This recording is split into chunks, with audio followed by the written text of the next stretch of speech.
البدع والأهواء، أهل البدع العقائدية وأهل البدع السياسية. نقول بيننا وبينكم السلف، بيننا وبينكم الكتب، كان فيقول البدع بيننا وبينكم. Bismillahirrahmanirrahim. Kita meneruskan membaca kitab Bulughul Maram yang ditulis oleh Al-Hafidz Ibnu Hajar Al-Asqalani rahimahullah taala, masih di Kitabul Hajj bab al-ihram wa ma yata'allaqu bihi. Ihram dan yang berkaitan dengan ihram. Sebutkan pada pertemuan terakhir bahwa seorang yang ihram, yang muhrim, ya kan haji ataupun umrah, untuk tidak menikah ketika sudah memakai baju ihram itu. Demikian juga menikahkan, tidak boleh juga mengkhitbah. Demikian juga seorang yang mendatangi istrinya menjima di waktu dia melakukan haji itu ketika memakai baju ihram, maka rusak hajinya.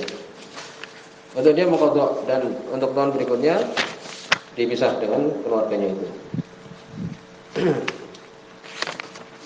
Kalau dia kemudian melakukan perbuatan tadi, maka dia mengulangi lagi di tahun yang berikutnya dari awal lagi, dari miqat lagi, dari awal lagi.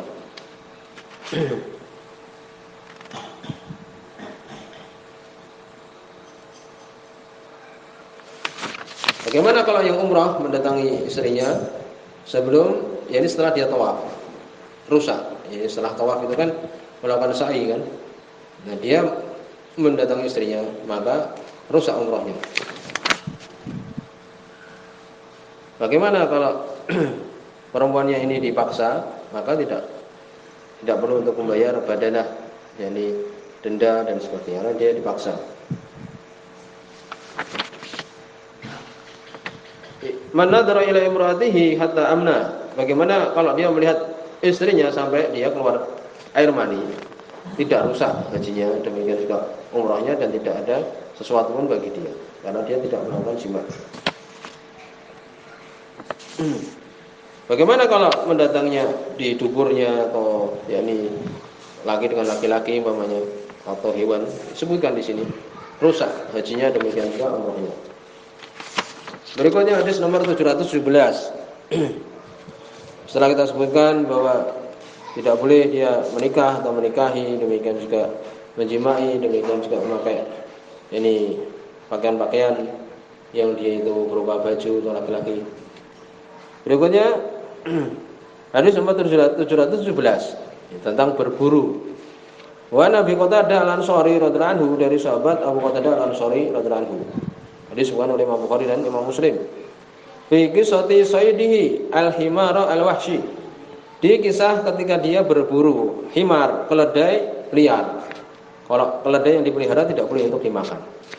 Jadi dia berburu keledai liar.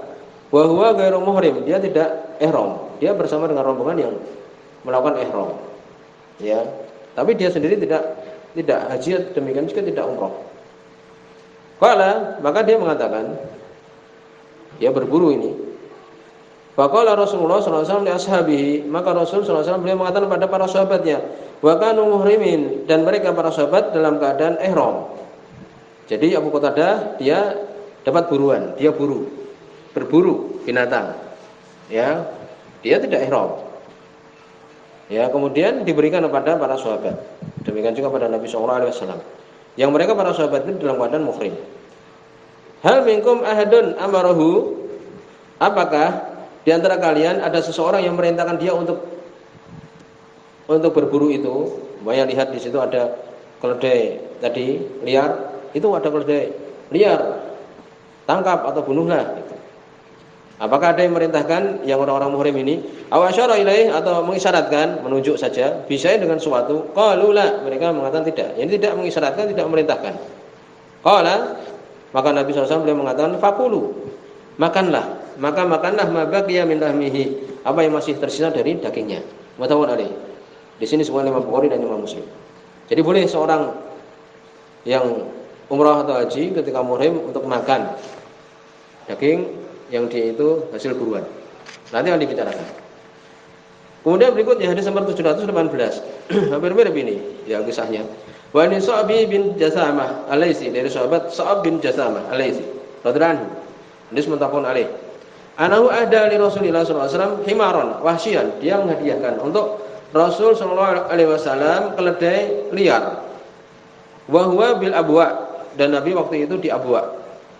Au bi Wadan, atau di tempat namanya Wadan ketika melakukan ihram ini. Faradahu alaih, maka Nabi menolaknya atas dia.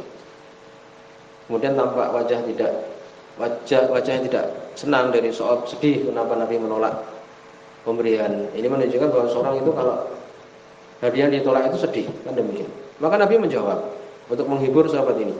Maka sambil beliau mengatakan sallallahu alaihi wasallam, "Inna lam naruddahu alaik illa ana hurum." Sesungguhnya kami tidak menolaknya atasmu kecuali aku dalam keadaan hurum, ini muhrim, sedang melakukan ibadah haji. Muttafaqun alaih, hadis Bukhari dan Muslim. Maka di sini diambil beberapa permasalahan. Ma hukmu sayd lil muhrim? Apa hukum binatang buruan untuk orang yang ihram? Boleh tidak? Di sini ada perincian, ya. Mereka ijma, sepakat para ulama, yahrumu 'alal muhrim saydul bari bil ijma. Yani binatang buruan yang ada di muka bumi, ya, di atas tanah tidak boleh untuk dimakan. Wa yahilu lahu saydul bahri bil ijma. Adapun buruan yang di laut maka boleh, sepakat. Ikan, ini berburu ikan, maksudnya nelayan itu boleh. Dalilnya adalah hilalakum saydul bahri wa ta'amuhu mata'alakum wa lisayyarah. Ya, dihalalkan untuk kalian binatang buruan yang di laut. Wa hurima 'alaikum saydul barri ma dumtum hurma, dan diharamkan atas kalian yakni hasil buruan yang ada di atas darat selama kalian ihram. Demikian. Lalu bagaimana hal muhrim ayakula min saydil bar idza istadahu halal? Apakah orang yang muhrim itu boleh memakan buruan yang ada di atas darat itu apabila orang yang halal yang berburu kemudian dihadiahkan kepada dia? Kesimpulannya adalah apa? In kana halal sadahu lil muhrim bi amrihi. Kalau orang yang halal tadi, yang tidak ihram tadi, berburu untuk orang yang muhrim dengan perintahnya, ya, atau bidalalatihi, atau dia menunjukkan au bi ghairi amrihi, atau selain dari perintahnya tapi memang sengaja dia itu berburu untuk orang yang dia itu muhrim, sengaja dia berburu untuk muhrim, ya, maka ini haram. Wa in sadahu halal li nafsi, kalau dia berburu untuk diri dia sendiri, untuk diri dia sendiri. Jadi orang yang halal ini berburu untuk dia, seperti tadi Abu Qatadah berburu untuk diri dia, memang sengaja untuk dia, kemudian tersisa dikasihkan orang yang muhrim, maka ini boleh. Itu demikian. Banyak sekali permasalahan di sini tentang masalah berburu ini. Mahram 'alal muhrim liqaunihi saydan li ajlihi hal yahrum 'ala ghairihi. Sekarang kalau muhrim dia tidak boleh memakannya, ya. Apakah tidak boleh juga untuk selain dia untuk memakannya, ya? Sebutkan, ya, boleh untuk dia memakannya. Kemudian idza qatala al-muhrim as-sayd, orang yang muhrim dia membunuh buruan, kemudian menyembelihnya.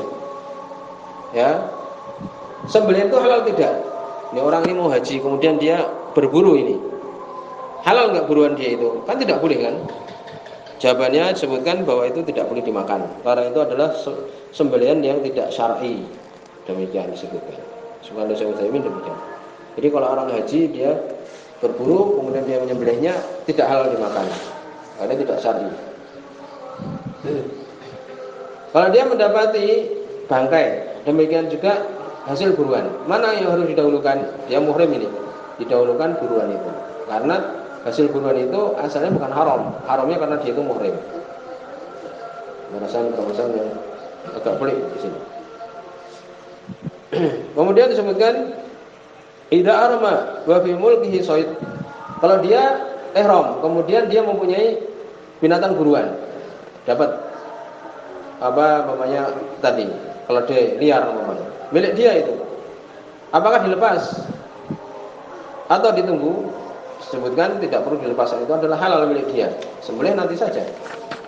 Ini demikian. Kemudian mereka juga menyebutkan belalang juga tidak boleh, ya. Kemudian idza qatala al-muhrim sayd fal alaihi jaza. Apabila orang yang ihram membunuh buruan, apakah dia untuk membayar jaza balasan? Apabila dia sengaja, iya, harus dia untuk kemudian menyembelih. Sebutkan kalau dia membunuh seperti keledai yang dia itu liar, maka balasannya adalah untuk dia nanti dendanya adalah sapi, demikian. Kalau dia berburu dobyun, rusa atau kijang, maka cukup kambing, demikian disebutkan. Dan itu diputuskan dulu di zaman para sahabat. Hal seperti ini jarang, ya, demikian. Apabila dia tidak sengaja, ya, maka jawabannya tidak mengapa. Kalau di sana itu banyaknya ya burung merpati itu bebas, tidak ada yang mengganggu burung merpati di sana. Idza dalal muhrim halalan ala sayd wa qatalahu fal yulzim al muhrim jaza. Jadi kalau orang yang muhrim ini dia menunjukkan orang untuk berburu dan orangnya itu akhirnya membunuh binatang buruan itu. Apakah dia wajib untuk memberikan jaza? Jawabannya tidak.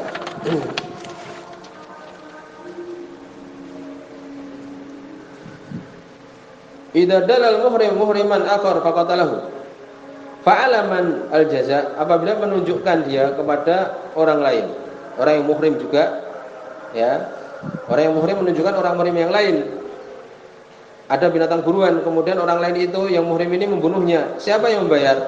Yang membayar adalah orang yang bunuhnya. Tapi dia menunjukkan tadi berdosa, tidak boleh, pokoknya binatang di sana dibiarkan. Kalau dia 2 kali membunuh ini kemudian membunuh ini lagi, disebutkan 2 kali juga dia untuk memberikan jaza balasan.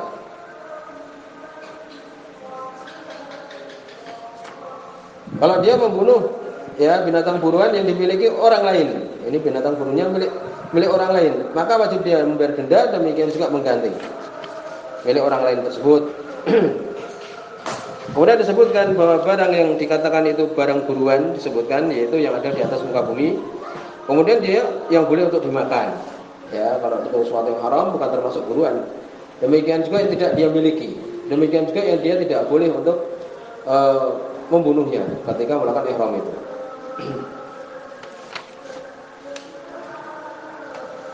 Kemudian ketika dia membunuh binatang buruan ini, sebutkan dalam ayat, ya ayyuhalladzina amanu la taqtulus sayda wa antum hurum. Surat Al-Maidah.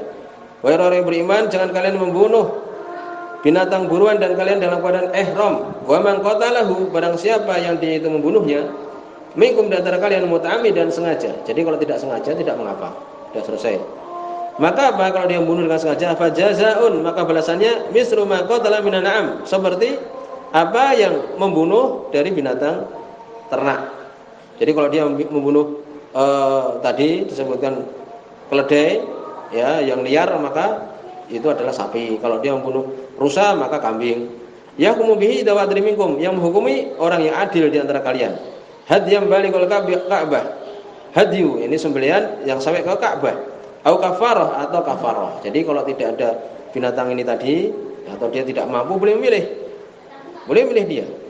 Yaitu apa? Atau penggantinya adalah ta'amul miskin, berikan makan orang miskin. Au adlu dzalik, atau semisal itu.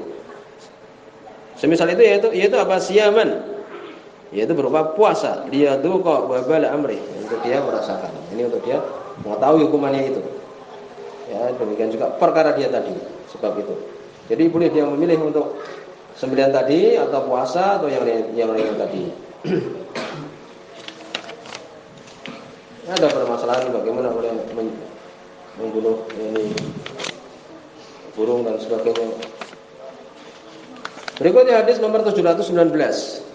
Wa Aisyah radhiyallahu anha, dari Aisyah radhiyallahu anha, hadis muttafaqun alaih. Boleh untuk dibunuh binatang-binatang ini walaupun di Mekah. Qalat, beliau mengatakan, qala Rasulullah sallallahu alaihi wasallam, berkata Rasul sallallahu alaihi wasallam, khamsun minad dawab. Ada 5 binatang dari binatang yang di atas muka bumi. Ya, yang dia itu dawab itu yang berjalan di atas bumi. Ya, dubu. 5 binatang. Kulluhunna fasikun, semuanya adalah fasik, pembuat kerusakan. Yuqtalna fil haram, boleh dibunuh walaupun di haram di Mekah. Al-ghurab itu burung gagak, ya. Sebagian mengatakan al-abqa, ini burung gagak yang di punggungnya itu ada perutnya ada putihnya. Ini burung gagak yang biasa makan biji dan sebagainya. Wal hid'ah, burung elang. Riwayat yang lain yaitu hayyah, ular juga.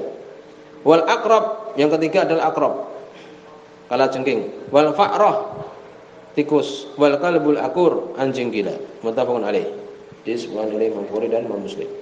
Ini boleh dibunuh walaupun di Mekah. Di tempat kita lebih-lebih lagi, tikus dan sebagainya itu. Ya.